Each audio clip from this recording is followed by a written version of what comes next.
that we go through.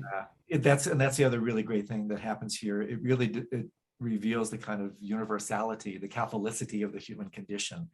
And that's a really great gift around these teachings. Is we all, during our varied surface structured lives, I'm not the same as you. Your storyline is different than mine, as it is with the 7+ billion people on this planet.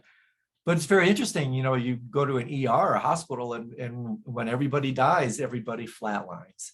Everybody returns to this fundamental baseline of being that we all share, not just with the human condition, but according to these teachings, with all sentient life forms. So this is a wonderful way to realize the commonality of all forms of life, the animal kingdom, the human kingdom.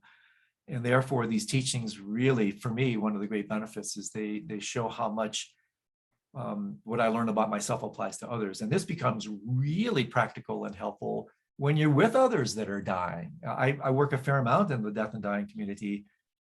And because of my confidence born with these teachings and then the practices that implement them, it really creates this kind of stability, confidence, this unflappability, where you can enter really difficult situations, like when someone is dying. And because you realize deeply in your experience that, yeah, I may not know exactly what the surface structure of this person is going through, but I know where they're going.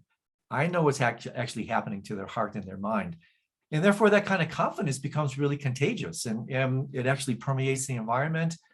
It can help the person who's dying tremendously.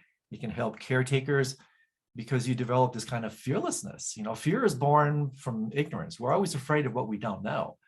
And I think what Marie Curie said once beautifully: nothing in life is to be feared. It's only to be understood. That's a beautiful statement. And so the reason we fear endings, transitions, and the big one, the reason we fear death is because we don't know. We're afraid of the dark. And so these teachings are brilliant illuminators that way, that they really point out in extraordinarily sophisticated, elegant ways the condition that we all return to.